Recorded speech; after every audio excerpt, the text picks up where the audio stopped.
Panginoon? Praise God. So,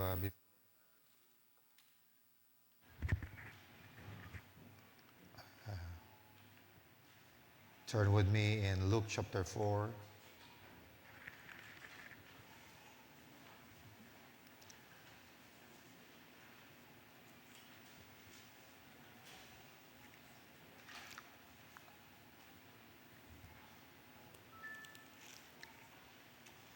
Luke chapter 4, verse 1.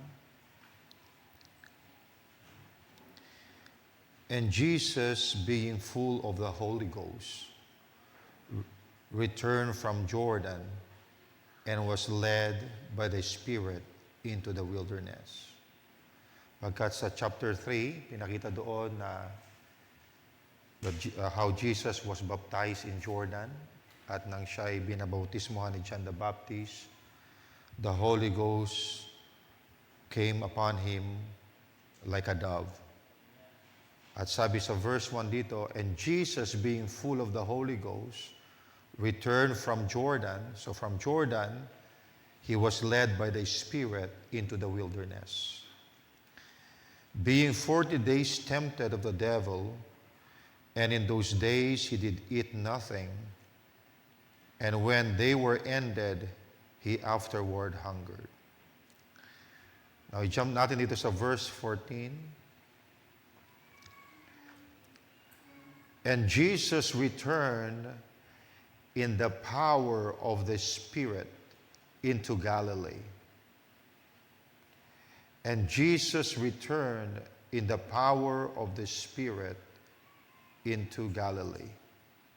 And there went out a fame of him through all the region round about. Purihin ng Panginoon. Tayo manalangin sa Panginoon. Lord Jesus, how precious are your word to us, and how lovely is your presence. Dalangin namin muli, Panginoon, na pangunahan mo, Lord, ang buong gawain hanggang madaling araw. I just pray, Lord, that you would bless your people. I know, Lord, many have sacrificed just to be here. And I pray, Lord, that your blessing be upon them, Father. May you speak to us, strengthen us by your word. At anumang bagay, Lord, na inilagay mo sa puso ko na talakayin, I pray, Lord, that you would help me. Lord, give it to the people in such clarity, Panginoon, kung paano mo ibinigay sa akin. Tulungan mo ako, Panginoong Diyos, itong aking dalangin. In Jesus' name we pray. Amen. Praise the Lord. You may have your seats. Purihin ang Diyos.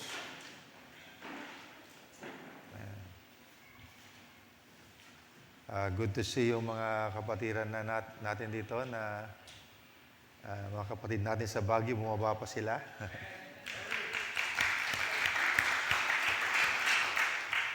Bagamat hindi maganda ang panahon, pero totoo yung kasabihan, if there is a will, there is a way. Kasi kung talagang nais mong pumunta sa bahay-sambahan ng Panginoon at makiisa sa kanyang gawain, ay wala pong hadlang, mga kapatid. Kaya kung sila'y napakalayo pa, ay naparito sila na para makasama natin sa ating prayer fasting. I believe yung mga malalapit ay walang excuse na sabihin na malayo, hindi magandang panahon. Dahil yung mga malayo ay narito sila. Purihin ng Diyos. And I remember kung bakit tayo nagkaroon ng once a month prayer and fasting. If you remember, I just want to refresh you, mga kapatid, or put you into remembrance para makita natin ang significance ng ginagawa natin. Naalala nyo when the Lord directed me sa book of Acts and to show us a pattern from the book of Acts. At nakita natin ang kahalagahan ng prayer at fasting. And since then, may mga bagay pa na binuksan ng Panginoon. At I decided na once a month yung ating Friday service ay gagawin nating overnight prayer meeting. So that's the history. Okay, kaya tayo nagkaroon ng once a month prayer meeting because the Lord directed me to this truth.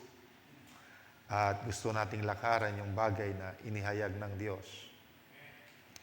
Alam nyo kung minsan ang tao, once a truth has been opened to them and they get convicted, merong mga, because they were convicted, lalakaran nila yung katotohanan na yon. Pero may mga tao, lalakaran nila pansamantala lang. Diba? Then maya-maya, they get out of that. Pero nais ng Panginoon kung merong bagay na inihayag ang Diyos sa atin, we have to be consistent in walking in it. Pagkat kung ayan ay bagay na kapahayagan na ibinigay ng Diyos sa atin, kaya ginagawa natin pagkat naunawaan natin ang importance ng bagay na ating ginagawa. Diba? So, I believe that this is very important para sa Iglesia.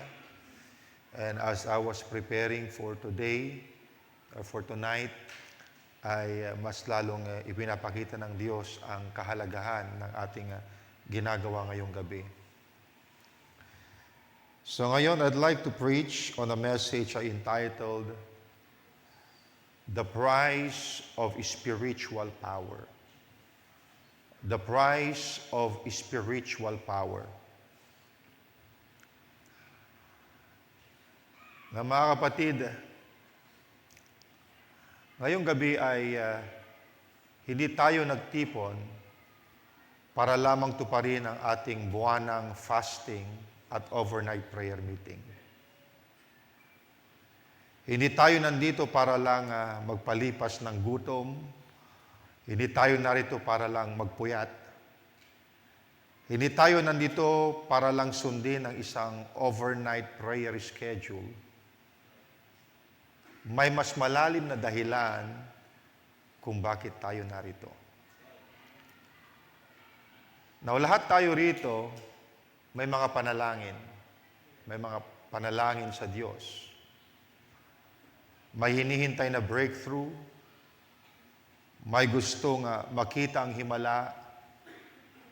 May gustong maranasan na mas malalim ng presensya ng Diyos. May gustong maging epektibo sa paglilingkod. At kung tatanungin ko kayo ngayong gabi, sino rito ang gustong makita ang mas malaking kapangyarihan ng Diyos sa kanyang buhay?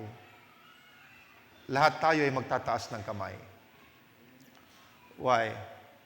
Because every believer desires the power of God. We want our prayers to be answered. We want souls to be saved. We want sick to be healed. We want to overcome temptations. We want our families to be transformed. We want revival, a greater revival. But here's a question.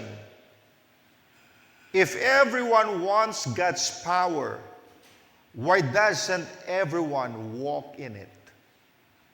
If everyone wants God's power, why doesn't everyone walk in it? Bakit may mga tao sa Biblia na kapag sila'y nanalangin, heaven move? Samantalang iba ay halos walang nangyayari. Now, ano ang kaibahan? Is God showing favoritism? Now, hindi.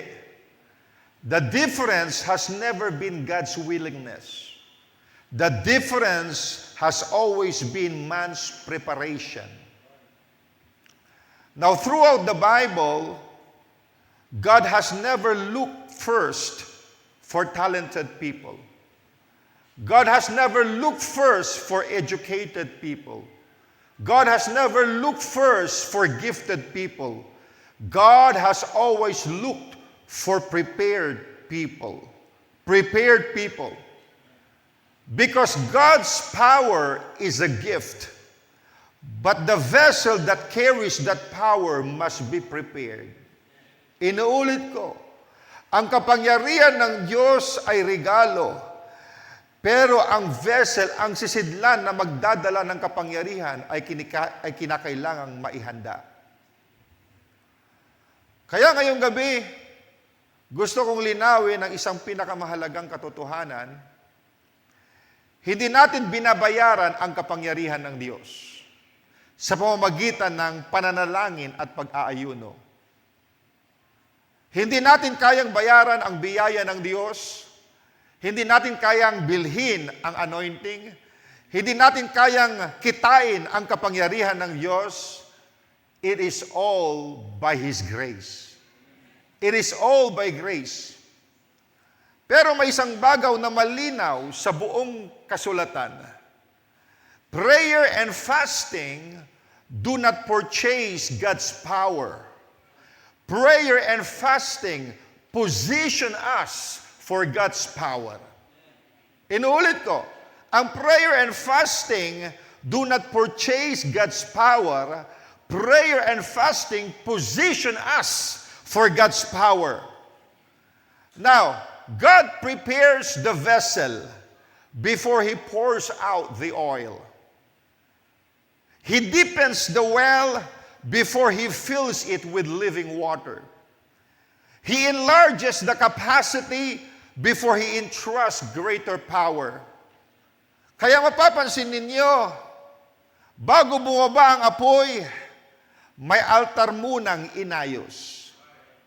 Bago dumating ang Pentecost, may upper room munang pinaghintayan. Bago nagsimulang mangaral si Jesus sa kapangyarihan ng Espiritu, may wilderness muna na kung saan doon siya nanalangin at nag-ayuno. So there has always been a process before there is power. There has always been consecration before manifestation. There has always been surrender before revival. Kaya ang mensahe ngayong gabi ay pinamagatan kong the price of spiritual power. The price of spiritual power. At habang pinag-aaralan natin ang salita ng Diyos ngayong gabi, makikita natin na ang price ay hindi para mabili ang kapangyarihan ng Diyos, kundi para maihanda ang ating sarili na maging sisidlang mapagkakatiwalaan niya sa kanyang kapangyarihan. I could say that God is still looking for men and women who are willing to pay the price of preparation so that He can entrust them with the power that He only can give. Now, mga kapatid, the first price of spiritual power is the price of separation. Ayan ang unang kong tatalakayan. Una is the price of separation. Nabasahin natin muli sa Luke chapter 4. Natin binasa kanina, verse 1. This was after Jesus' baptism and the Holy Ghost descended like a dove. Ang sabi diyan, and Jesus being full of the Holy Ghost, returned from Jordan and was led by the Spirit into the wilderness. At nang nandoon siya sa wilderness, we know the story. Okay, He fasted for 40 days, He prayed and fasted. Then after 40 days of fasting and temptation, ang sabi sa verse 14, natin binasa kanina, Luke 4:14, and Jesus returned in the power of the Spirit into Galilee. Jesus returned in what? In the power of the Spirit into Galilee. Now, napakaganda ng pagkakasunod-sunod ng pangyayari. Now, masdan nyo. Okay? Una, binanggit that Jesus was full of the Holy Ghost. Then, he was led into the wilderness where he fasted and prayed. Then, what happened? He returned in the power of the Spirit. Now, pansinin ninyo, bago nagkaroon ng public ministry, nagkaroon muna ng private preparation. Ulitin ko, bago si Jesus Christ ay pumasok sa kanyang public ministry, nagkaroon muna siya ng private preparation. Bago nakita ng maraming tao ang mga himala, may mga araw muna ng paghihiwalay where he separated himself for prayer and fasting. Bago narinig ng mga tao ang kanyang makapangyarihang pangangaral, may katahimikan muna doon sa wilderness. Now, hindi aksidente ang wilderness. It was part of God's preparation. Now, hindi ito plano ng dyablo. Pagkat sabi sa Biblia, he was led by the Spirit into the wilderness. Now, sometimes, before God promotes you publicly, He separates you privately. Bago gagamitin sa harap ng maraming tao, dadalhin ka muna niya sa lugar na kung saan kayong dalawa lang ang nag-uusap. Ikaw lang at ang Diyos.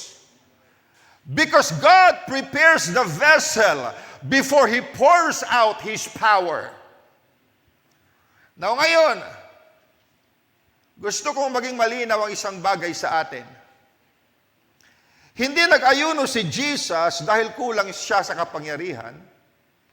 Hindi siya nag-ayuno para maging anak ng Diyos. Hindi siya nag-ayuno para mahalin ng Ama. No, He was already the beloved Son. He was already full of the Holy Ghost. Pero may isang napakagandang katotohanan dito na ayaw kong palampasin ninyo. Luke did not simply say that Jesus entered the wilderness. The Holy Spirit purposely recorded two different statements. First, Jesus was full of the Holy Ghost. Then after 40 days of prayer, fasting, and testing, Luke says, Jesus returned in the power of the Spirit. Are you catching that? Pagkat dalawang klase yan o dalawang bagay yan. Iba yung being full of the Holy Ghost and iba yung coming in the power of the Spirit. Now, napansin ba ninyo ang progression? Full of the Holy Ghost, then after he prayed and fast, sabi dyan, he came or he returned in the power of the Spirit. Power of the Spirit. Now, catch this remarkable progression. Although Jesus entered the wilderness full of the Holy Spirit, full of the Holy Ghost, after his season of prayer and fasting, he returned in the power of the Spirit, showing us that prayer and fasting are God's appointed means of entering greater spiritual effectiveness. Now, does that not mean that Jesus lacked the Holy Spirit? Now, the Holy Spirit is always complete. The difference was not in the Spirit. The difference was in the preparation for the ministry that lay ahead. Nakuha natin? There is a difference between possessing the Spirit and walking in the effective manifestation of His power. Ulitin ko, merong pagkakaiba ang possessing the Spirit at ang walking in the effective manifestation of His power. Now, ganito rin sa atin. Maraming tunay na born again. Sa church natin, maraming born again. Tunay na born again. Maraming tunay na puspos ng Espiritu Santo. Pero bakit hindi pare-pareho ang spiritual effectiveness? Bakit ang iba kapag nanalangin, may breakthrough? Ang iba kapag nangaral, may conviction. Kapag nagmi-minister, may buhay. Samantalang iba, parehas namang may Espiritu Santo, pero tila bakang kulang ang impact. Now, the answer is not that God loves a believer more than the other. No. Okay? Often, the difference is the measure of consecration and preparation. Now, prayer and fasting do not give us different Holy Spirit. Ulitin ko, yung prayer and fasting, hindi ka bibigyan ng ibang Holy Spirit. O ito, bibigyan ko sa'yo, mas malakas na Holy Spirit, pero yung sa isa ay mahina. No. Prayer and fasting do not give us a different Holy Spirit, pagkat parehas lang ang Holy Spirit. But they prepare us to become more yielded to the Holy Spirit who already dwells within us. So hindi nito dinaragdagan ang Diyos, tayo ang binabago nito. It quiets the flesh. Ayan ang ginagawa kapag tayo nananalangin, kapag tayo nag-aayuno. It quiets the flesh. It disciplines our appetites. It removes distraction. It teaches us dependence upon God. It enlarges our capacity to respond to the Holy Ghost until He can work through us with greater freedom and effectiveness. One of the purposes of fasting is to focus our prayers and increase spiritual sensitivity to God. Kaya nga, prayer and fasting do not purchase God's power. Prayer and fasting position us for God's power. Nakuha niyo mga kapatid? It position us for God's power. Now, isipin niyo isang atleta na naghahanda para sa Olympics. No one sees the early mornings. Yung madaling araw siyang mabangon para mag-jogging, para mag-ensayo. Walang nakakakita roon. No one applauds the endless hours of training. No one watches the discipline behind closed doors. Pero kapag dumating na yung competition, everyone admires the strength. Hinanga nila yung galing ng tao, yung lakas ng tao. Now let me say this. The victory seen in public was built in private. Yung tagumpay ng atletang ito doon sa Olympics na nakita in public, hallelujah, ito ay na-built in private. Habang tulog ang kanyang mga anak, ang kanyang asawa, bumabangon siya ng madaling araw. Amen. Para mag-jogging siya, para ihanda ang kanyang physical condition. Habang nagbabakasyon yung iba kamag-anak niya, nandoon siya nag-iinsayo, doon sa training camp.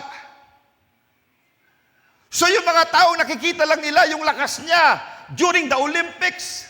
Yung liksi niya, yung galing niya, mga kapatid. But that victory seen in public was built in private. Now, mga kapatid, ganun rin ang spiritual life. People admire David defeating Goliath, but they forget the lonely fields where he learned to trust and worship God while tending the sheep. People admire Elijah, nang tinawag niyang apoy mula sa langit. But they forget the hidden seasons at the brook of Cherith and in Zarephath, amen, where God shaped His prophet.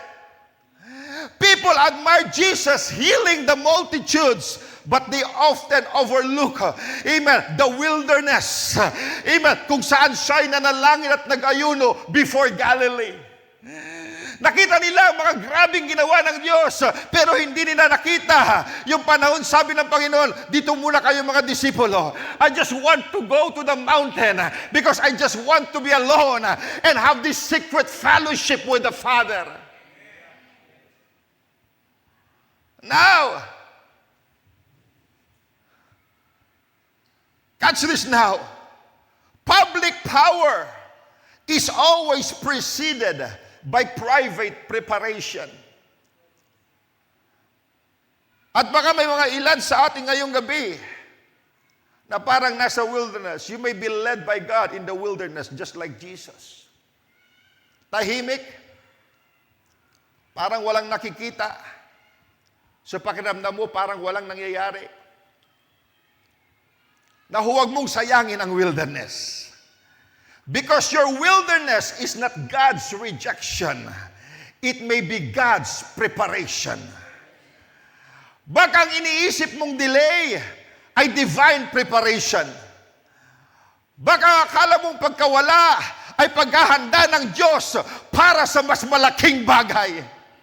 Kaya ngayong gabi mga kapatid, habang tayo ay mananalangin, huwag nating isipin na nagsasayang tayo ng oras dito.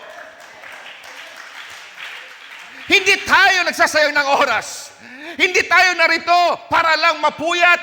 Hindi tayo narito para mga batid, para lang magutom. Hindi mga batid. We are allowing God to prepare us. We are allowing God to prepare us so that when He chooses to move, He will find a vessel that is surrendered, available, and ready. Hallelujah! Inahanda tayo ng Diyos. Dahil kapag gusto niya ng kumilos, may mga sisidlan siyang masusumpungan na surrendered, handa. Now, God prepares people in secret before He uses them in public. And this brings us to our second truth. Why does God bring us into that place of separation? Because before he releases His power through us, He teaches us to hear His voice clearly. So the second price of spiritual power is the price of spiritual sensitivity. Now, before I speak on that, let us read here in Acts chapter 13. I always love to go back to Scripture for a pattern. Acts chapter 13.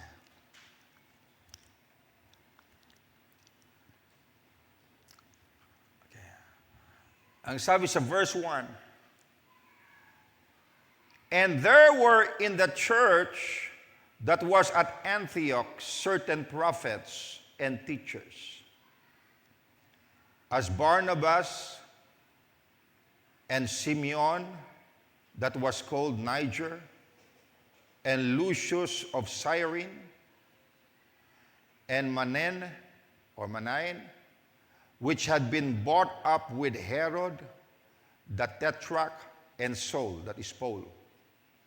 Now, catch this now. As they ministered to the Lord and fasted, the Holy Ghost said, separate me Barnabas and Saul for the work whereto I have called them. Sabi dyan, habang sila, as they ministered to the Lord and fasted, ang Holy Ghost nagsalita. Now, I don't think na yung Holy Ghost ay nagsalita in an audible voice. I believe that God used one amongst them na nandun. One of them was anointed by the Spirit at siya'y nagsalita. At ang sabi niya, the Holy Ghost spoke, separate me Barnabas and Saul for the work whereunto I have called them. And when they had fasted and prayed and laid their hands on them, they sent them away. So they, being sent forth by the Holy Ghost, departed unto Seleucia, and from thence they sailed to Cyprus. Now, dito nagsimula ang first missionary journey ni Apostle Paul. Acts chapter 13 to 14, that's the first missionary journey ni Apostle Paul at napakaraming lugar niyang napuntahan upang ikalat ang Ebanghelyo. sa mga hintil. Now, the second price of spiritual power is the price of spiritual sensitivity. Ang sabi dito sa binasa natin, sa verse 2, as they ministered to the Lord and fasted, the Holy Ghost said, "Separate me Barnabas and Saul for the work whereunto I have called them." Now, napakagandang larawan nito. While they were ministering to the Lord, while they were fasting, while they were praying, the Holy Ghost spoke. Now, hindi sinabi ng Biblia na pagkatapos nilang gumawa ng maraming programa, nagsalita ang Espiritu Santo. Now, hindi rin sinabi na pagkatapos silang magkaroon ng malaking crowd, nagsalita ang Espiritu Santo. Hindi sinabi na pagkatapos nilang mag-planning ng ilang oras kung paano ikalat ang Ebanghelyo, saka nagsalita ang Espiritu Santo. Hindi ba, kapatid? Habang sila'y nagmi-minister sa Panginoon at nag-aayuno, the Holy Ghost said, nagsalita ang Espiritu Santo. Now, one of the greatest blessings of prayer and fasting is not merely that God hears us, but that we begin to hear God. Ayan ang kagandahan kapag ikaw'y nananalangin at nag-aayuno. Amen. Ang Diyos at nagsasalita at napapakinggan mo ang Diyos. Na maraming beses, ang focus natin sa pananalangin ay puro tayo ang nagsasalita. Lord, bless me. Lord, heal me. Lord, provide for me. Lord, answer this. At tama namang dalhin natin ang ating mga kahilingan sa Panginoon. Pero ang tunay na panalangin is not only talking to God, it is also listening to God. Kaya nga sa akin, in my personal prayer, usually nanalangin ako, late night. Kasi tulog na si Sandra at si Yana. Okay. I would pause afterwards, and I would just listen what God will speak to my heart. Because ang tunay na panalangin is not only talking to God, it is also listening to God. Na mga kapatid, God is still speaking today. Naniniwala ba kayo? God is still speaking today. The problem is not that God has become silent. The problem is our lives have become too noisy. Napakaraming ingay. Ingay ng trabaho, ingay ng social media, ingay ng alalahanin, ingay ng entertainment, ingay ng ating sariling emosyon. At kung minsan, mas malinaw pa nating naririnig ang boses ng mundo kaysa sa tinig ng Espiritu Santo. Kaya minsan, dinadala tayo ng Panginoon sa wilderness, tulad ng ginawa niya kay Jesus Christ. Dinadala niya tayo sa separation.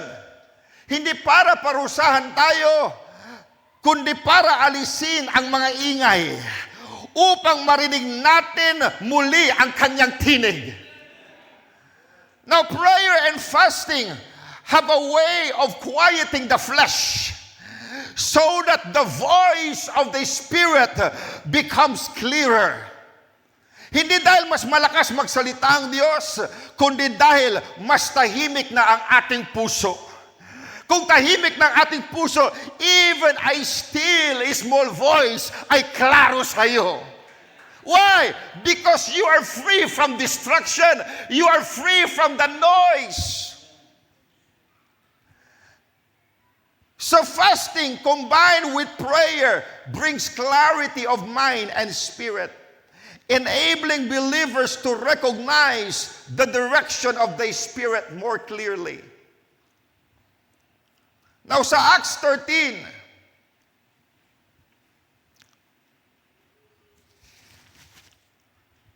In Acts 13, it was in that atmosphere of ministering to the Lord and fasting that the Holy Spirit directed the church to send Barnabas and Saul. Now think about this. The greatest missionary movement in the New Testament did not begin with a committee meeting. Okay, mga kapatid? Yung great missionary na nangyari, na inumpisahan ni Paul, hindi yan nagsimula dahil nag-meeting sila. Sabi niya, o pagplanuhin natin, paano natin maipapadala ang ebanghelyo sa maraming bansa. No, it did not begin with a committee meeting. It began in a prayer meeting. It did not begin with human planning. It began when the Holy Spirit spoke. Now, the church did not choose Barnabas and Saul. Hindi ang iglesia ang pumili kay Saul at kay Barnabas. The Holy Spirit did. And this is the difference between a work initiated by man and a work directed by God. Now, nasubukan mo na bang kausapin ng isang tao sa isang mataong lugar? So people are shouting, maraming nag-uusap, cars are passing, music is playing. Kaya habang kayo'y nag-uusap, lagi mo sinasabi, ano yun? What? Can you repeat that? Now, not because the other person isn't speaking, but because the noise is drowning out the voice. Hindi ka nagsasalita dahil hindi nagsasalita yung kausap mo. Nagsasalita siya pero yung kanyang tinig ay nilulunod ng ingay. Ganito rin minsan sa spiritual life. Hindi tumigil ang Diyos sa pagsasalita. Kaya nga naglagay siya ng Holy Spirit. That's why I preached the message last Friday, the sound before victory, so we could be more sensitive when the voice of God speaks. Hindi tumigil ang Diyos sa pagsasalita. Tayo ang napapaligiran ng napakaraming ingay. And prayer and fasting are like walking out of the noisy crowd into a quiet room. Suddenly, you can hear every word clearly. Marahil ang kailangan ng ilan. Ang kailangan ng ilan sa atin ay hindi agad panibagong blessing. Marahil ang kailangan muna natin ang panibagong pakikinig. Hindi muna bagong direksyon, kundi malinaw na direksyon. Hindi muna panibagong gawain, kundi malinaw na utos mula sa Panginoon. Kaya habang tayo ay nag-aayuno at nananalangin ngayong gabi, huwag lang tayong magdala ng listahan ng ating mga request. Magdala rin tayo ng pusong handang makinig sa Kanya. Because sometimes, one word from God can change the direction of your entire life. One instruction from the Holy Spirit can save you from years of regret. One whisper from heaven is worth more than 1,000 opinions from men. Mga kapatid, before God entrusts us with greater power, He first teaches us to recognize His voice. Because people who cannot hear God cannot be trusted to represent God. But once God speaks, He expects obedience. And when God's people obey His voice, He begins to fight battles that they could never win on their own. And that brings us to the third prize of spiritual power, which is the prize of spiritual victory. The price of spiritual victory. So the third price of spiritual power is the price of spiritual victory. Now, one of the greatest examples in the Bible is the story of King Jehoshaphat. Hindi ko nababasahin, matatagalan tayo because I already preached several times from the story of King Jehoshaphat. 2 Chronicles 20. So one day, there was a terrible news that reached the palace. A great multitude from Moab, Ammon, was marching towards Judah. They were already moving to invade Judah. Now, humanly speaking, the situation was hopeless because they were outnumbered. The enemy was larger, stronger, better prepared. Now, have you ever received news that immediately filled your heart with fear? Isang balita nang iyong mapakinggan, bigla ka na lang natakot. Now, it could be a doctor's report, a financial crisis, a family problem, a ministry burden, or a door that suddenly closed. So that was exactly where Jehoshaphat found himself. Pero masdan nyo ang kanyang unang response. Notice his first response. Now, he did not panic.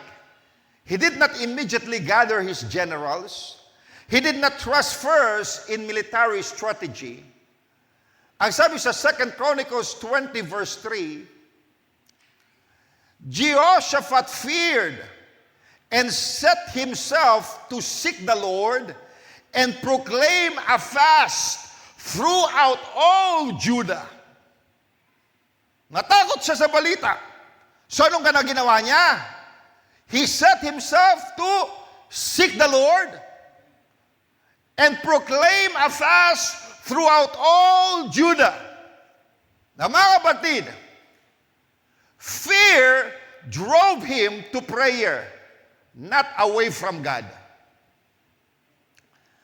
At napakagandang halimbawa nito, kapag may problema, maraming tao ang unang tinatakbuhan ay ang telepono, ang kaibigan, ang internet o ang sariling kakayahan.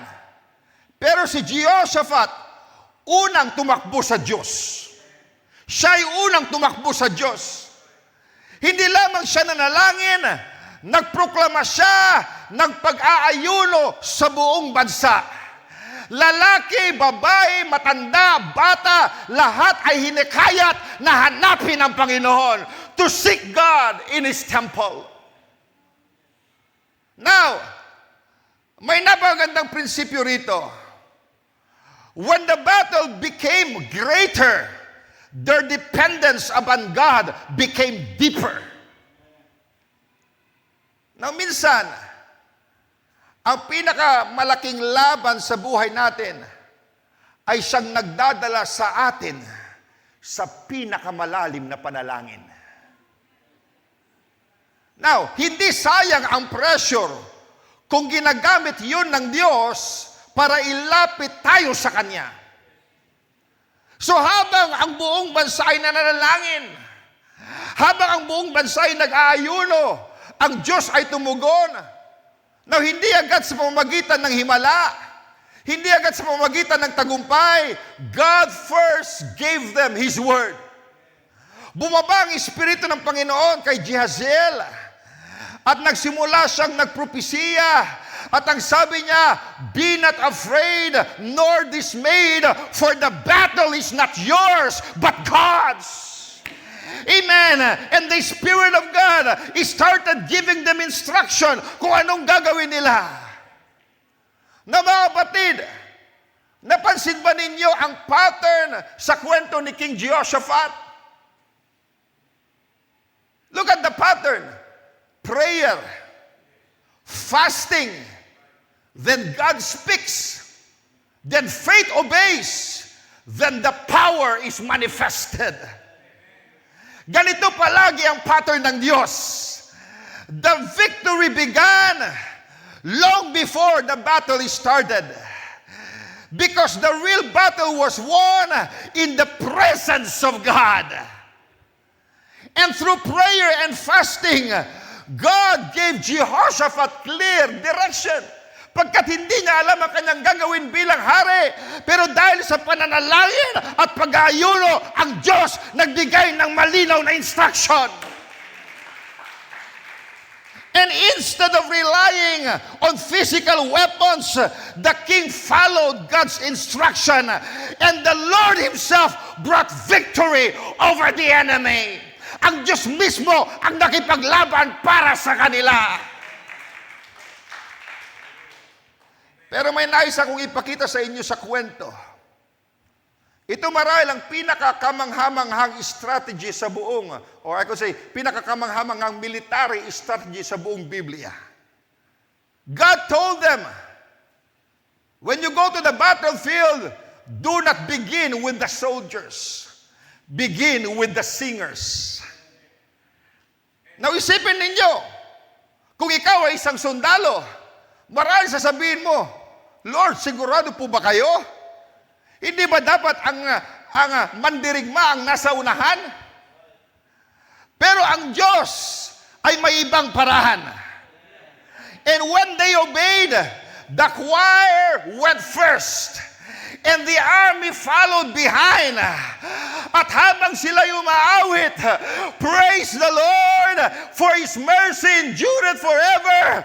Praise the Lord, for His mercy endureth forever. God began to move.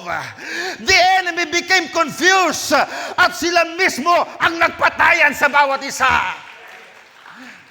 Israel did not have to fight the battle. God fought it for them. Ang Diyos mismo ang nakipaglaban para sa kanila. Ng mga kapatid, napakagandang katotohanan nito. Prayer does not merely prepare us to win our battles. Prayer prepares us to watch God fight our battles. I repeat, prayer does not merely prepare us to win our battles. Prayer prepares us to watch God fight our battles. Now, hindi ibig sabihin na wala na tayong gagawin. Kailangan pa rin nilang lumakal. Kailangan pa rin nilang sumunod. Kailangan pa rin nilang pumunta sa battlefield. Pero nang makarating sila, ang Diyos na ang kumilos. Now, may mga laban sa buhay na hindi kayang lutasin ng talino. Hindi kayang bayaran ng pera. Hindi kayang daanin sa lakas.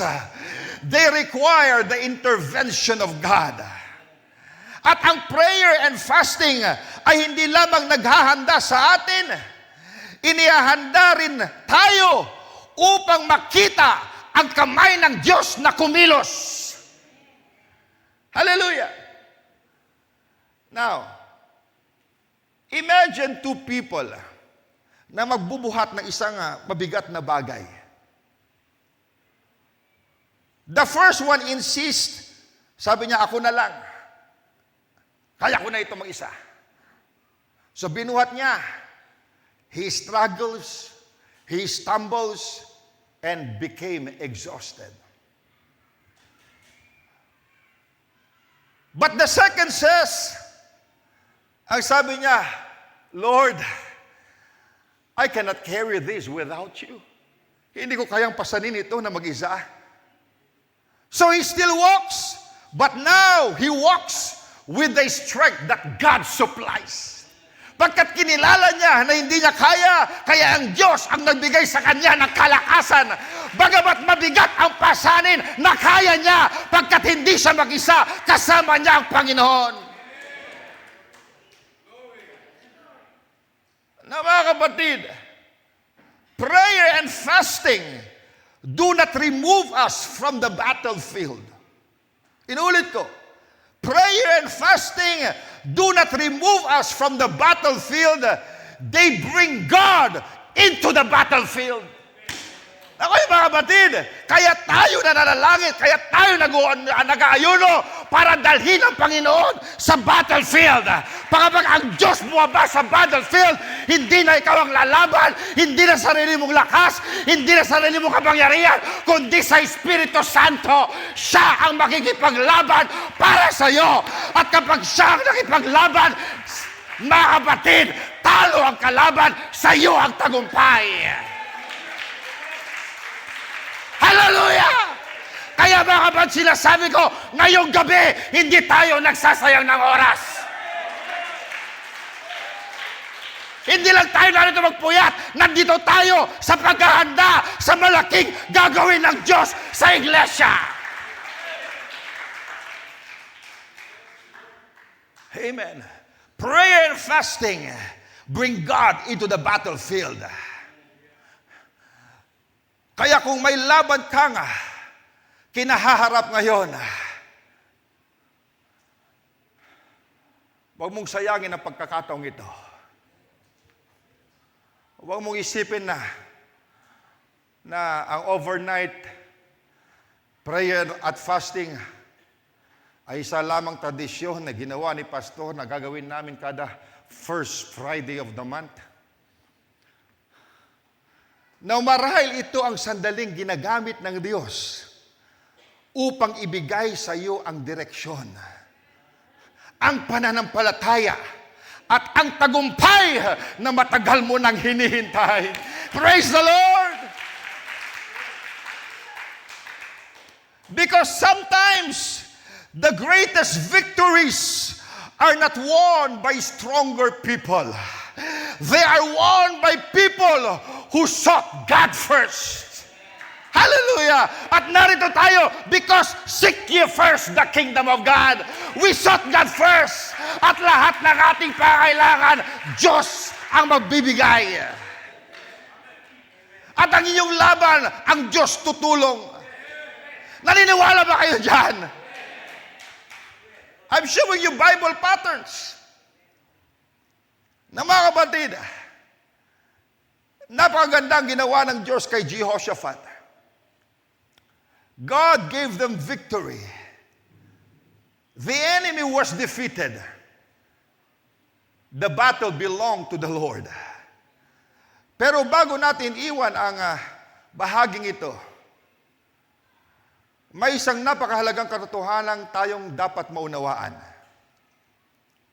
Sometimes, we become so focused on what God wants to do for us that we forget what God wants to do in us. Maraming Kristiyano ang lumalapit sa Diyos na may pananalangin. Na may pananalangin nagsasabi, Lord, change my situation.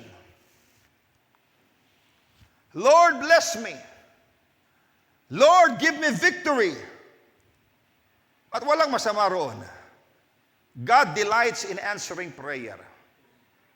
God delights in giving victory. Pero mga kapatid, God is far more interested in changing our character than merely changing our circumstance. Mas interesado ang Diyos na baguhin ang ating karakter kaysa sa ating sirkumstansya. Dahil anong silbi ng malaking pagpapala kung hindi naman nabago ang puso? Ano ang silbi ng himala kung hindi naman lumalim ang pagsunod sa Diyos? Ano ang silbi ng kapangyarihan kung hindi naman tayo naging mas banal at mas mapagpakumbaba?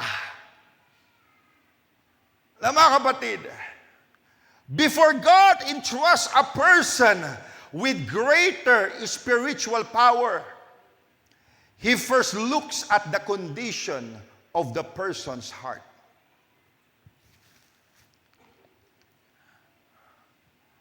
Kaya ang prayer at fasting ay hindi lamang ibinigay ng Diyos para mabago ang ating sitwasyon. Ibinagay din niya ito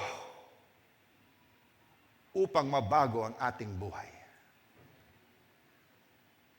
At iyan ang mismo ang mensahe sa Isaiah 58 na nais kong talakayin. Habang ang Israel ay nag-aayuno, akala nila nalulugod ang Diyos. Pero sinabi ng Panginoon, is not this the fast that I have chosen? Now, parang sinasabi ng Diyos,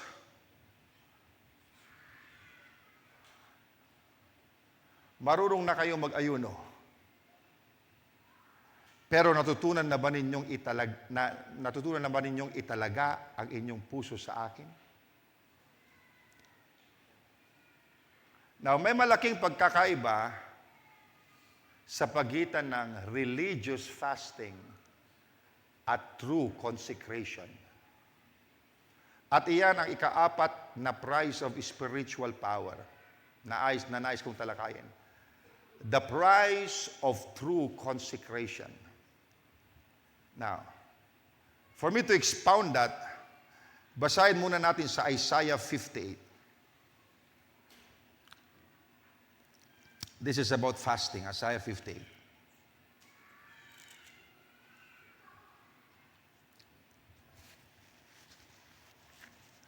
Simulan natin sa verse 3. Ito ang sinasabi ng mga tao sa Diyos.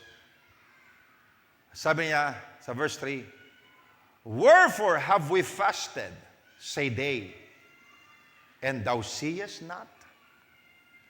Wherefore have we afflicted our soul, and thou takest no knowledge? Behold, in the day of your fast ye find pleasure, and exact all your labors.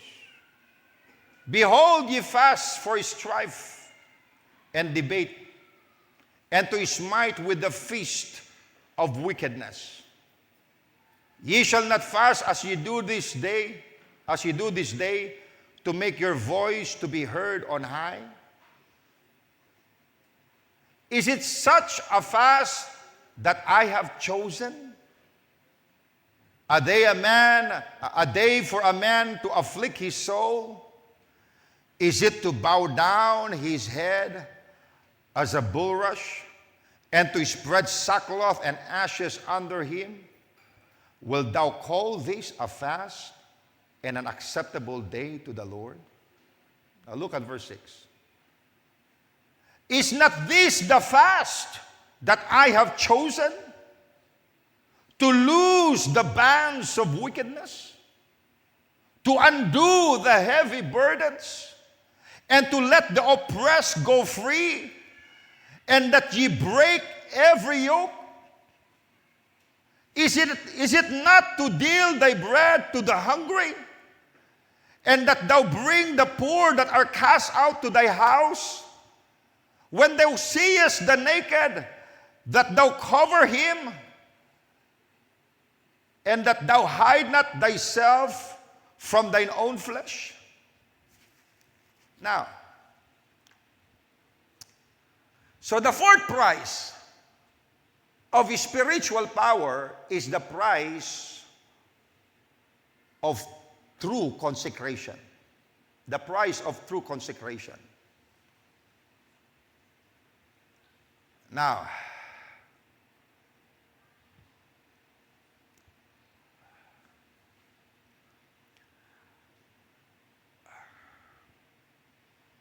catch this now.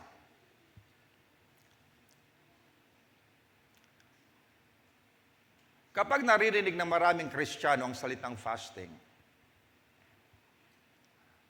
ang unang pumapasok sa isip ay hindi kakain. Pero sa Isaiah 58, itinuwid ng Diyos ang maling pananaw tungkol sa pag-aayuno.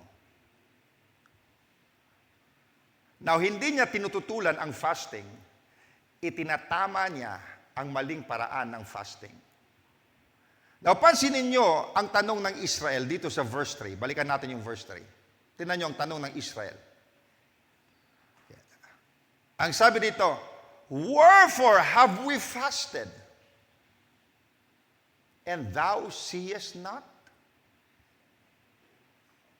and thou seest not? Now, parang sinasabi nila ganito, Lord, nag-aayuno naman kami. Hindi mo ba nakikita? Bakit parang walang nangyayari? Parang wala kang ginagawa. Bakit hindi mo kami sinasagot? Na mga kapatid, may mga Kristiyano rin ganito ngayon. Lord, 3 araw akong nag-ayuno. Nag-overnight prayer meeting ba ako? Bakit parang wala pa ring breakthrough? At napakaganda ng sagot ng Diyos. Now, hindi niya sinabi, tumigil na kayo sa pag-aayuno. Hindi. Ang sabi niya, habang kayo ay nag-aayuno, namumuhay pa rin kayo sa maling paraan. Sa madaling salita, their stomach changed, but their heart did not. Nagpalipas sila ng gutom, pero hindi nila tinalikuran ang kasalanan. Nagpakumbaba ang kanilang katawan, pero hindi ang kanilang puso. At habang sila'y nag-aayuno, inaapi pa rin nila ang kanilang kapwa. Nakikipag-away pa rin sila. Namumuhay pa rin sila sa kasakiman. Na mga kapatid, napakaseryosong babala nito. It is possible to fast and still be proud. It is possible to fast and still refuse to forgive. It is possible to fast and still live in bitterness. It is possible to fast and still gossip. It is possible to fast and still be selfish. Their appetite changed, but their attitude did not. Kaya nga nang tinanong sila dito ng Diyos sa verse 6, balikan natin yung verse 6, sabi ng Panginoon, is this the fast that I have chosen? Now, napakalinaw nito. God did not reject fasting. He rejected empty fasting. Now, pagkatapos ituwid ng Diyos ang maling uri ng pag-aayuno, ipinakita naman niya ang tunay na fasting na kanyang hinahanap. Ang sabi niya dito sa verse 6, is not this the fast that I have chosen? Hindi ba't ito ang pag-aayuno na aking pinili? At pinaliwanag niya kung anong klaseng pag-aayuno yun. Mga kapatid, ano ba ang tunay na fasting? Una, sinabi niya dyan, is not this the fast that I have chosen? Una, sabi niya, to lose the bands of wickedness. Now, ang ibig sabihin nito, ang tunay na fasting ay pumuputol sa tanikala ng kasalanan. So, hindi lamang gutom ang nararamdaman, may mga tanikalang napuputol, may mga bisyong iniiwan, may mga kasalanang pinagsisisihan, at may mga pusong nababago. Ayan ang tunay na pag-aayuno. Hindi lamang nababawasan ng pagkain, nababawasan din ang kapangyarihan ng laman. At ano pa? Anong sabi ng Diyos? Anong sabi ng Biblia? To undo the heavy burdens. To undo the heavy burdens. Alam niyo, may mga pasaning hindi kayang alisin ng pera. May mga pasaning hindi kayang alisin ng doktor, hindi kayang alisin ng kaibigan. Pero sa presensya ng Diyos, may mga bigat na unting nawawala. Hallelujah! Sa presensya ng Diyos, habang ikay nagpapakumbaba, nananalangin at mag-aayuno, may bigat na iyong pinapasana na kanyang tinatanggal, o yung bigat ay unti-unting nawawala. Ang guilt, ang takot, ang pagkabalisa, ang bitterness ay unting napapalitan ng kapayapaan ng Diyos. At ano bang sabi? To let the oppressed go free. To let the oppressed go free. Mga kapatid, maraming tao ang alipin sa galit. Alipin ng galit. May mga tao alipin ng inggit. Alipin ng bisyo. Alipin ng pornografiya. Alipin ng pride. Alipin ng unforgiveness. At sinabi ng Diyos, ang tunay na fasting ay nagdadala ng kalayaan. Amen. Hindi lamang emosyon, freedom. Palalayain ka ng Panginoon sa bagay na bumibihag sa'yo. At ano bang sabi niya? Break every yoke. Ano ang yoke? Isang bagay na kumukontrol.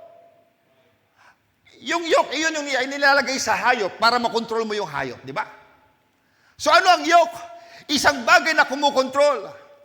Anything that controls me more than Christ has become a yoke. Now, maaaring pera, maaaring entertainment, maaaring social media, maaaring sariling pride. Pero ang tunay na fasting, ibinabalik tayo sa simpleng katotohanan. Jesus is Lord. Hindi ang laman, hindi ang emosyon, hindi ang sariling kagustuhan. Si Jesus ang Panginoon. Kaya siya dapat ang masunod. Amen. Now, hindi nagtapos ang Diyos sa verse 6. Pansinin niyo ang verse 7. Basahin natin. At sabi niya pa, is it not to deal thy bread to the hungry? And that thou bring the poor that are cast out to thy house? When thou seest the naked, that thou cover him, and that thou hide not thyself from thine own flesh? Now look at verse 7. Sabi ng Panginoon dyan, is it not to deal thy bread to the hungry? Bring the poor that are cast out to thy house? Cover the naked? Now napakaganda nito. Ang tunay na fasting, hindi lamang binabago ang relasyon natin sa Diyos. Binabago rin nito ang relasyon natin sa kapwa. Kapag mas napapalapit tayo sa Diyos, mas nagiging mahabagin tayo. Mas nagiging mapagbigay tayo, mas mapagpatawad, at mas mapagmalasakit. Are you catching that? Because the closer we become to God, the more we begin to love what God loves. Na mga kapatid, kung pagkatapos ng fasting, mas mainitin pa rin ang ulo natin, mas makasarili pa rin tayo, mas mapagmataas pa rin tayo, at mas mahirap pa rin tayong makisama, then we have missed God's purpose. Because true fasting produces Christ-like character. Ayan ang purpose, kaya tayo nag-aayuno. Amen. Hindi lang ako kasi mag-fasting ka, sawa kasi para may diet tayo. Hindi mga kapatid. Kaya tayo nag-aayuno to produce a Christ-like character. Ayan ang dahilan. Hindi ka lang nagugutom. Habang ikay nag-aayuno, nananalangin ka, nagme-meditate ka, umaawit ka, nagpapakumbaba ka sa Panginoon. Hallelujah! Pagkat habang ginagawa mo yan, binabago ng Panginoon ang iyong karakter.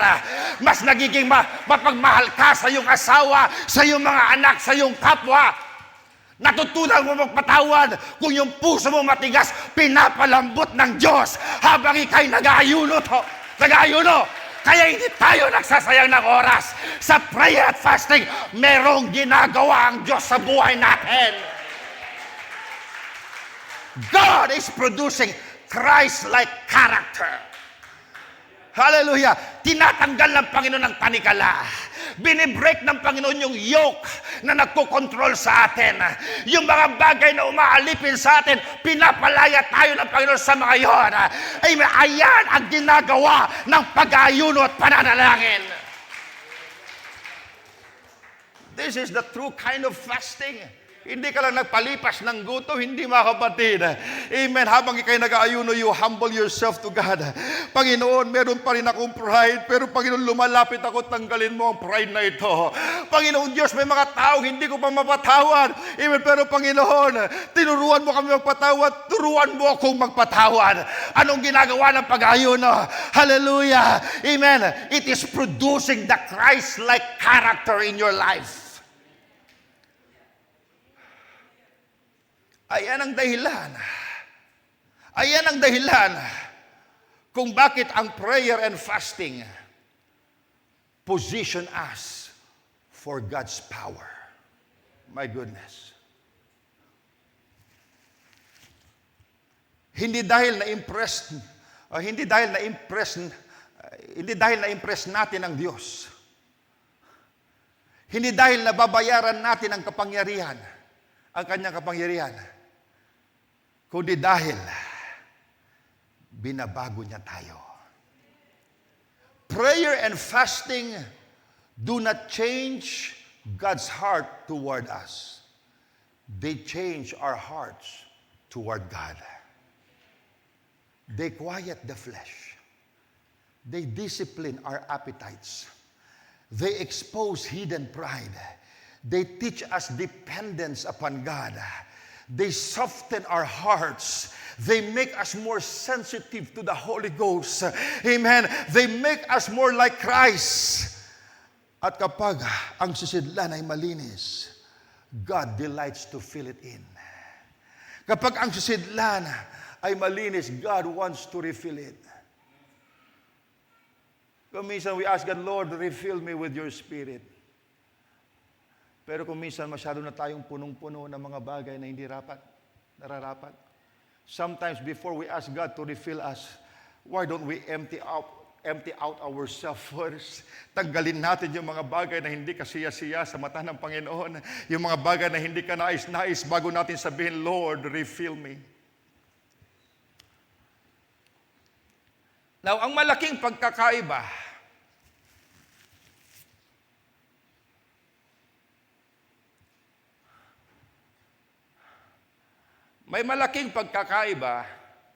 ang false fasting at true fasting.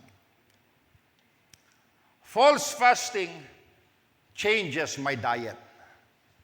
True fasting changes my desires. False fasting empties my stomach. True fasting empties my pride. False fasting makes me religious. True fasting makes me Christ-like. False fasting is about what I refuse to eat. But true fasting is about what I allow God to remove from my heart. Mga kapatid,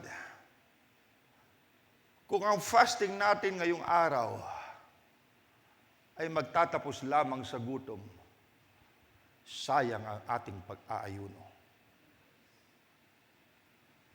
Pero kung ang fasting na ito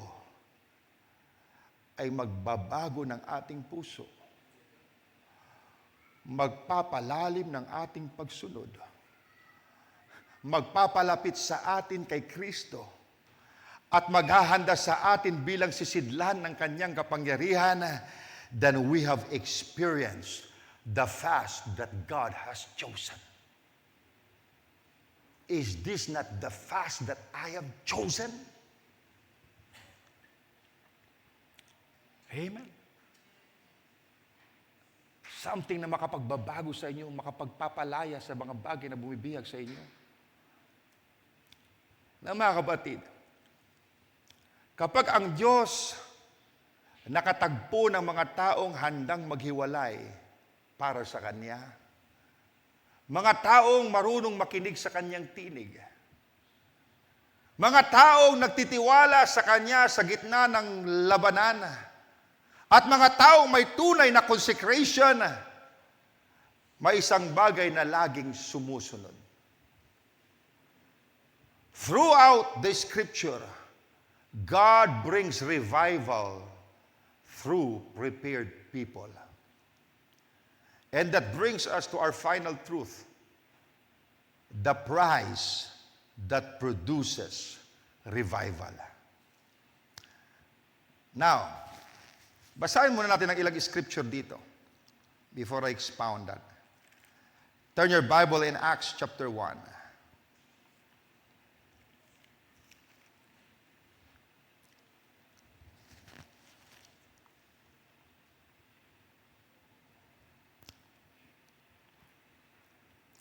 Acts chapter 1, verse 13. And when they were come in, they went up into an upper room where abode both Peter and James and John and Andrew, Philip and Thomas, Bartholomew and Matthew, James, the son of Alphaeus, and Simon Zelotes, and Judas, brother of James. Verse 14. These all continued with one accord in prayer and supplication. These all continued with one accord in prayer and supplication with the women and Mary, the mother of Jesus, and with his brethren.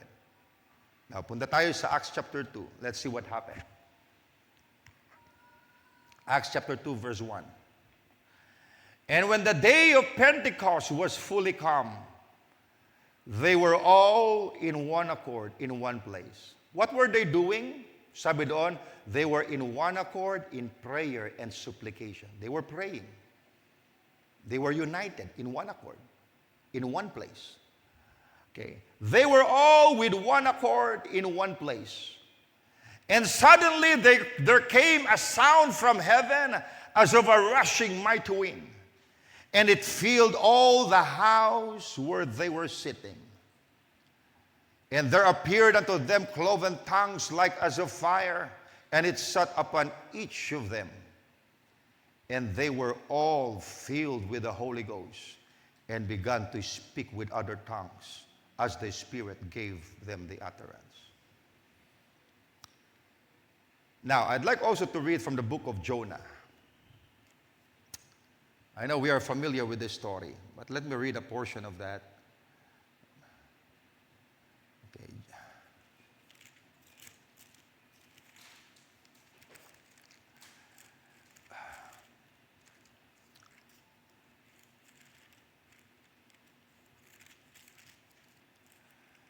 Jonah chapter 3.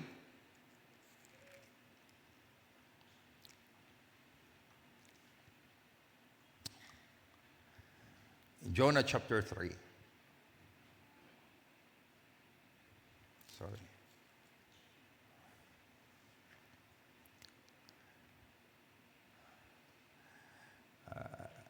Dito sa verse 4, nangaral si Jonah. Siguro start tayo sa verse 4. So we could see what Jonah preached. Okay. And Jonah began to enter into the city a day's journey. And he cried and said, Yet 40 days, and Nineveh shall be overthrown. That is, thus saith the Lord. Now, look at what the people did. And the people of Nineveh believed God. So they believed that that message came from God. The message that Jonah preached. So the people of Nineveh believed God and proclaimed a fast and put on sackcloth, from the greatest of them even to the least of them.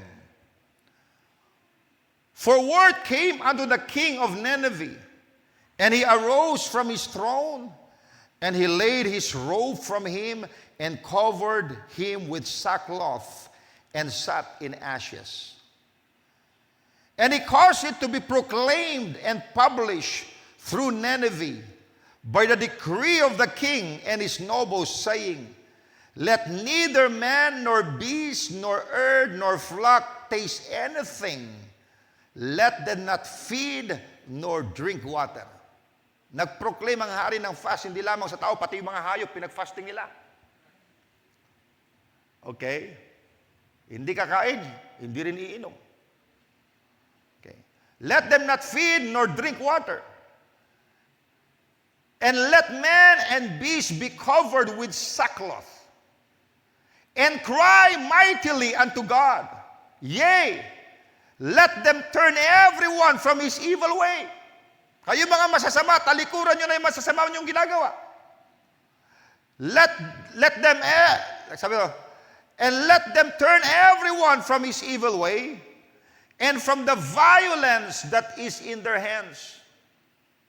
Who can tell if God will turn and repent, and turn away from his fierce anger, that we perish not? Verse 10, and God saw their works. What is their works? They humbled themselves before God, and they were in fasting, all of them. They were so desperate, crying to God. They turned from their evil ways. And God saw their work, that they turned from their evil way. And God repented of the evil that he had said that he would do unto them, and he did it not. Now, you can see that the fifth and final prize of spiritual power is the prize that produces revival. When we study the Bible, one truth becomes unmistakably clear. Revival never begins with crowds. It begins with consecrated people seeking God. Uulitin ko.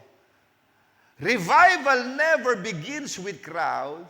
It begins with consecrated people seeking God. Now, we often pray, Lord, send revival.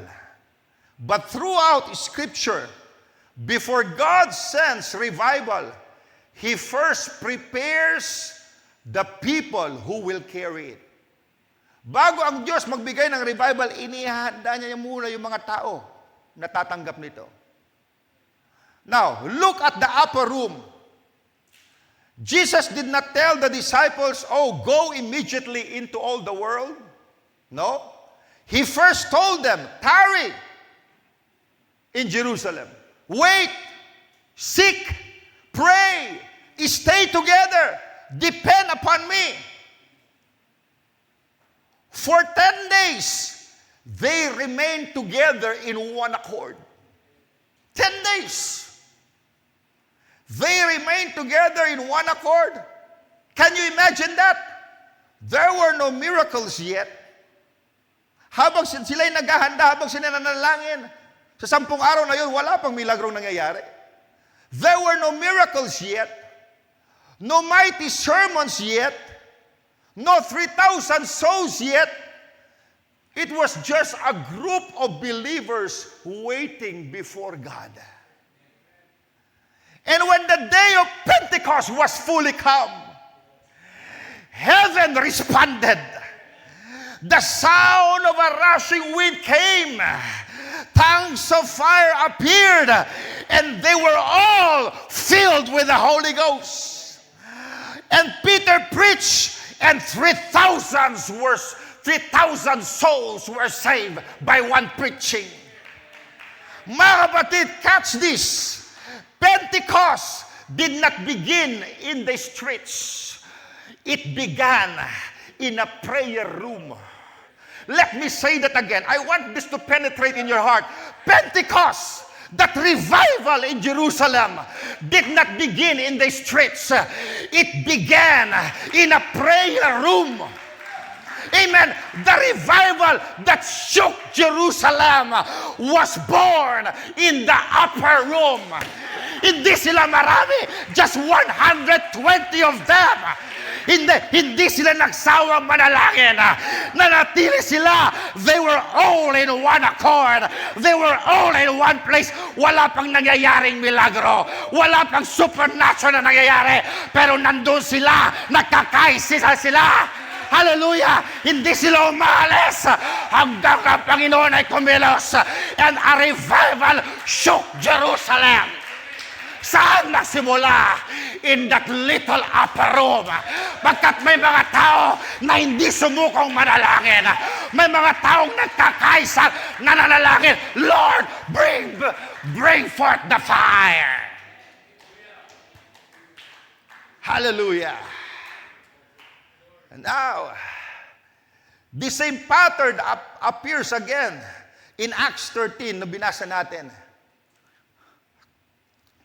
The leaders were not discussing church growth strategies. They were not occupied with human plans. The Bible says, binasa natin kanina, as they ministered to the Lord and fasted, as they ministered to the Lord and fasted, the Holy Ghost said, separate Barnabas and Saul. As they ministered to the Lord and fasted, the Holy Ghost said.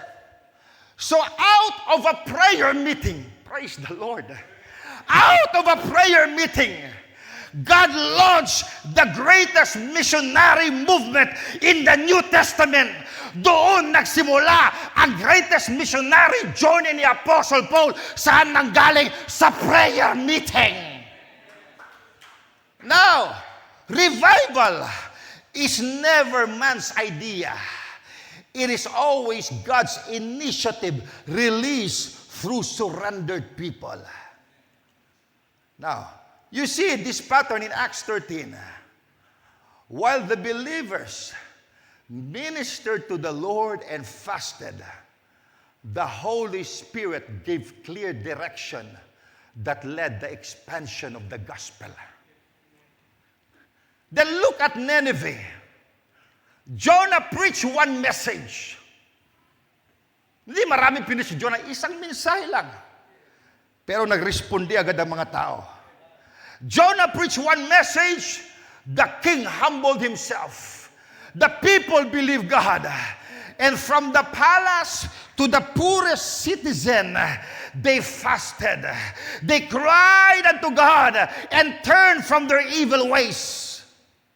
And the Bible says, God saw their works, and He withheld the judgment He had announced. Ano mga kabatid, fasting by itself did not save Nineveh. Their fasting expressed a heart that had genuinely humbled itself before God. Kaya sila nag-ayuno mga kapatid to express that they humbled themselves before God and they have turned from their evil ways. Now, revival came because there was repentance, humility, and a turning back to God. That is always God's pattern.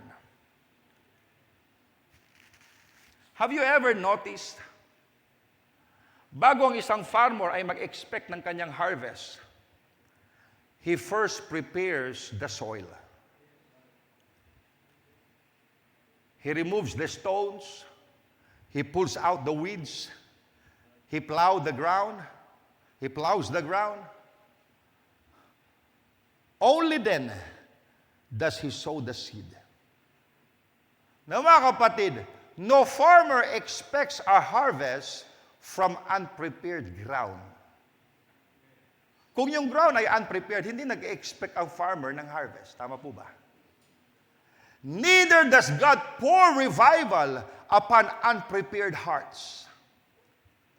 Now, prayer softened the soils. Prayer softened the soil. Fasting removes the weeds of the flesh.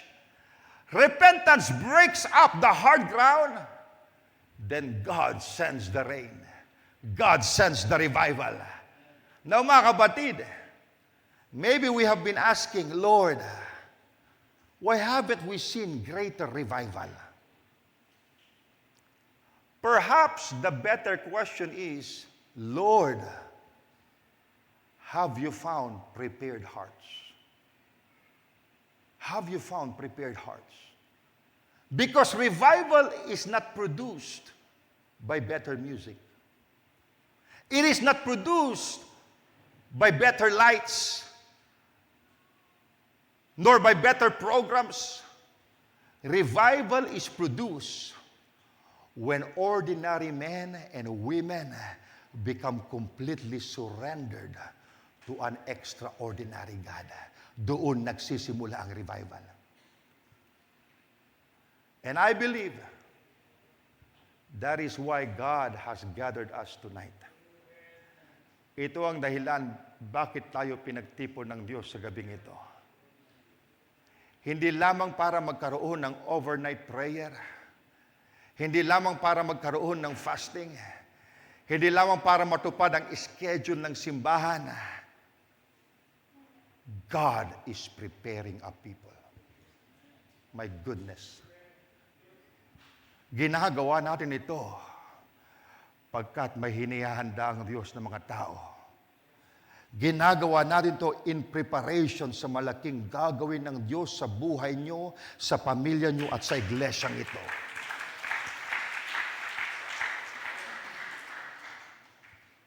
God is preparing a people. A people who love His presence more than comfort. Who desires His voice more than the applause of men. Who seeks holiness more than popularity. Who longs for souls more than success. Who hungers for His glory more than the pleasure of this world. Because when God finds people like that, He does what only He can do. Kapag nasumpungan ng Diyos ang mga tao na ginagawa yung mga bagay na yon, gagawin niya ang bagay na siya lamang ang pwedeng gumawa. He pours out His Spirit. He saves the lost. He restores broken families. He heals wounded hearts. He calls men and women into ministry. He strengthens His church. He sends great revival. Mga kapatid, the question tonight is not, does God still have power? We already know the answer. The question is, are we willing to become the kind of people to whom God can entrust His power? Are we willing? Because God's power is still available. God's promises are still true. God's desire, or God still desires revival. But He is looking for prepared vessels. For men and women who are willing to pay the price of prayer. Amen. For men and women who are willing to pay the price of fasting, the price of separation, the price of sensitivity, the price of consecration, that they may be positioned for the manifestation of the power of God. Are you willing to pay the price?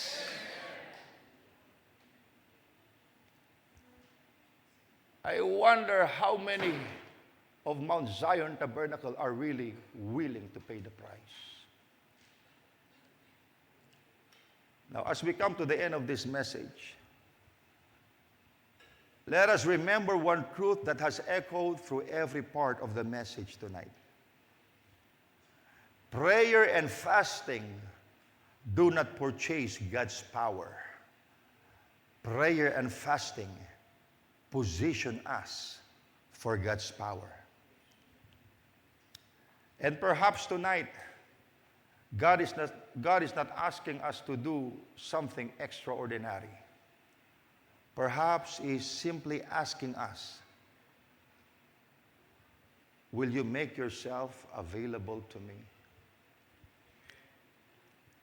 Na mga kapatid, ngayong gabi, napag-aralan natin ang 5 katotohanan tungkol sa price of spiritual power. Nakita natin na bago gamitin ng Diyos ang isang tao, inihahanda muna niya ang taong yun. Bago ang public ministry, may private preparation. Bago ang power, may separation. Bago ang direction, may prayer and fasting. Bago ang victory, may seeking of God. Bago ang revival, may consecration. Now, napansin ba ninyo? Hindi nagbago ang Diyos? Hindi nagbago ang Diyos? Hindi nabawasan ang kanyang kapangyarihan. Hindi humina ang kamay ng Diyos. Hindi naging limitado ang kanyang kakayahang gumawa ng himala. Ang tanong ay hindi kung makapangyarihan pa rin ba ang Diyos. Pagkat alam na natin ang sagot dyan. Ang tanong ay, may mga sisidlan pa bang handang ihanda ang kanilang sarili? May lalaki pa bang gumigising ng madaling araw para manalangin? O natutulog ng late para manalangin? May mga babae pa bang handang isuko ang kanilang kaginhawaan upang hanapin ang Panginoon? May mga kabataan pa bang pipiliin ang presensya ng Diyos kaysa sa mga distraction ng mundong ito? May mga manggagawa pa bang magsasabi, Lord, whatever it cost, prepare me. Mga kapatid, marami ang gustong makita ang apoy. Pero kukonti ang gustong ayusin ang altar. Marami ang gustong maranasan ang Pentecost, pero kakaunti ang gustong manatili sa upper room. Marami ang gustong gamitin ng Diyos, pero kakaunti ang dumadaan sa wilderness. Everyone wants the power, but not everyone wants the preparation. At maaaring iyon ang dahilan kung bakit kulang ang nakikitang kapahayagan ng kapangyarihan ng Diyos sa maraming lugar. Hindi dahil ayaw ng Diyos,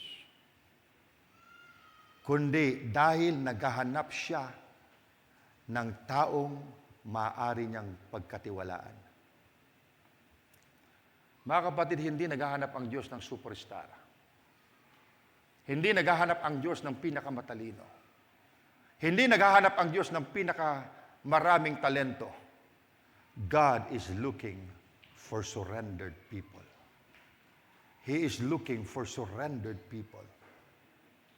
The people who will say, Lord, prepare me. Prepare me, Lord.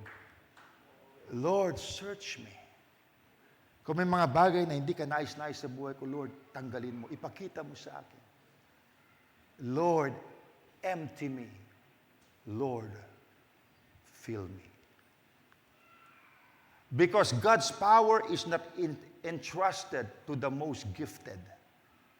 It is entrusted to those who are willing to be prepared. I wonder how many tonight are willing to be prepared. Musicians, you could come. I wonder how many of us.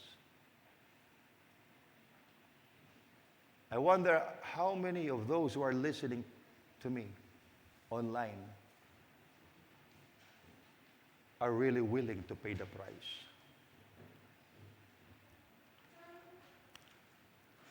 I just wonder.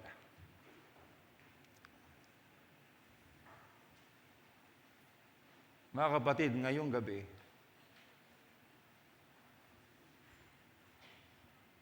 hindi tayo mananalangin dahil may schedule tayo ngayon. Mananalangin po tayo dahil may inaanyayahan ng Diyos.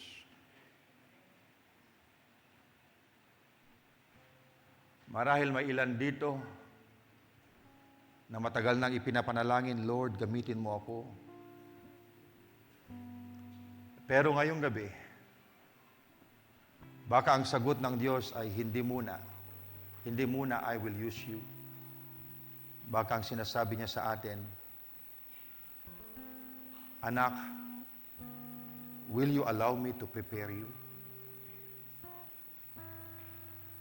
Alam niyo, preparation is often painful.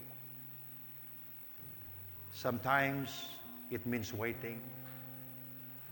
Sometimes it means surrendering. Sometimes it means saying no to the flesh. Sometimes it means forgiving someone who hurt you. Sometimes it means laying down your pride. Sometimes it means leaving your comfort zone. Ngunit mga kapatid, everything God prepares, He intends to use. Kung inihahanda ka ng Diyos, dahil gusto ka niyang gamitin sa mas malaking paraan. Kaya ngayong gabi, huwag mo munang hilingin ang mas malaking ministry. Huwag mong hilingin muna ang malaking anointing. Huwag mong hilingin muna ang malaking platform. Ipanalangin mo muna, Lord, make me a vessel you can trust. Now, this is not the moment to impress people. Mga kapatid, ngayong gabi, this is the moment to surrender everything to God. Do you love the Lord? Do you love Him? Mga kapatid, ngayong gabi kausapin mo ang Panginoon. Sabihin mo sa Kanya,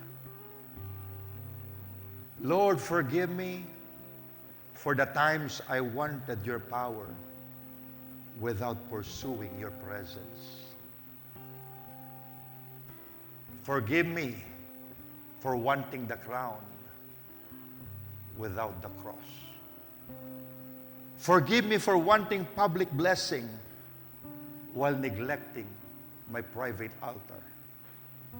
Manalangin tayo ngayong gabi sa Panginoon. Sabihin natin, Lord, restore my hunger. I-restore mo ang prayer life ko, yung init ko sa pananalangin. Restore my love for your presence. Restore my desire for your word na laging may kasabikan sa aking puso na dumalo sa gawain pagkat nananabik ako sa iyong salita. Restore my passion for souls. Teach me to seek you again. Mga kapatid, ngayong gabi, this is just the first set of our prayer. And this is personal. Nais ko na sa unang nating panalangin, wag muna nating ipanalangin ang iba. Let it be personal first. Let it be that it is you and God first. Let this first set of prayer be between you and God.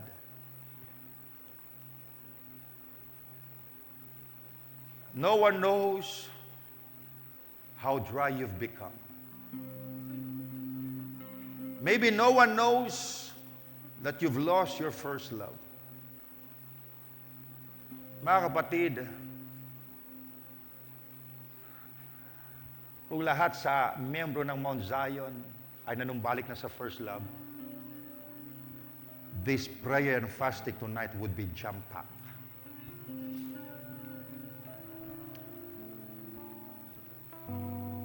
Now maybe no one knows you have lost your first love. Marahil walang nakakaalam na ang prayer life mo parang naging mechanical na lang. Pero alam ng Diyos lahat. Alam ng Diyos. And He is not condemning you tonight, but He is calling you back. Calling you back to that secret place, to that sacred place, back to your prayer closet, back to the altar, back to the place where His presence become more precious than anything else.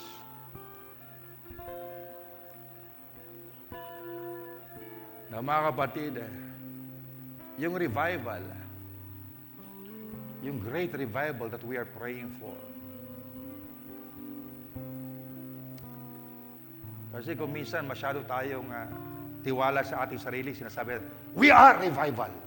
Pero hindi nakikita sa buhay natin. I want the reality of the revival, that when you say you are the revival, it shows that you are indeed the revival. Napakasadali lang i-quote ang sinabi ng prophet. Mga kapatid, yung revival na matagal na natin pinapanalangin sa ating buhay o sa iglesia, greater revival. Hindi ito magsisimula kapag mayroong famous na mga ngaral na pumunta rito. It will not begin kapag nagkaroon tayo ng malaking gawain o conference. It will not begin if we upgrade our facilities, if we have better technology. No. Revival begins when ordinary believers fall in love with Jesus again. Diyan nagsisimula ang revival, mga kapatid. Hallelujah! Na kung tayong lahat ay may love mo rin sa Panginoon, walang mahirap gawin. Hindi mahirap ang sakripisyo kapag ikaw ay in love sa Panginoon, mga kapatid. Dito nagsisimula ang revival. Mga kapatid, if we fall in love to Jesus again,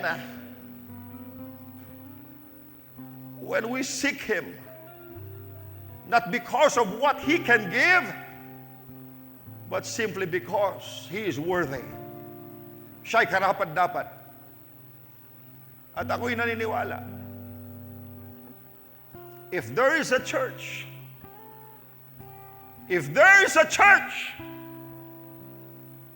that will humble himself, pray, fast, and seek His face, and turn from anything that grieves the Holy Ghost, God will once again pour out His power. Yung mga nakikita niyong ginagawa ng Diyos ngayon, hihigitan niya pa. If there is a church that would humble themselves, pray and fast, and seek His face, at talikuran yung mga bagay na hindi kalugod-lugod sa Panginoon, you would see the manifestation of the power of God in a greater way. Not because we earn it, not because we deserve it, but because God found hearts that were prepared.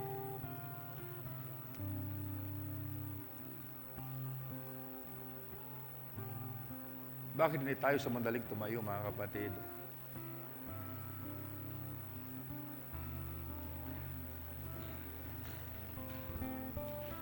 Before we sing a song, bakit hindi tayo manalangin ng sama-sama sumandali? Let us bow our heads in prayer.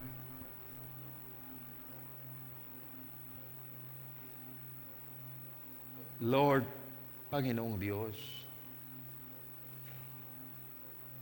we did not come here merely to ask that you would bless us. Lord, after hearing the message, Panginoon, ang sigaw ng aming puso, Lord, prepare us. Panginoon, ihanda mo ang bawat isa sa amin. Sometimes we want the fire in the altar without preparing the altar. Lord, prepare us, Lord. Saliksikin mo kami, Ama. Search us. Oh, Holy Spirit, search our hearts. Examine us. Kung may mga bagay sa aming puso, Lord, na hindi ka nais-nais. Kung may mga bagay na kinakailangan naming talikuran na hindi ka lugot-lugot sa iyo, Lord. Hindi na namin hihintayin ang bukas. Ngayon mismo, Lord, humihingi kami ng tawad. Lord, tatalikuran na namin, Ama. Search our hearts, God. Lord, consecrate us. Consecrate each one of us, Lord. Minsan nakala namin ayaw mo nang ihayag ang iyong kapangyarihan in a greater way. Akala namin, Lord, because you don't want to do it. But Lord, you're very much willing. Pero Lord, hinihintay mo na muna, Panginoon, na maihanda kami. Kaya Lord, let this be tonight, Panginoon, a night of consecration na kami luluhod dito. We would humble ourselves.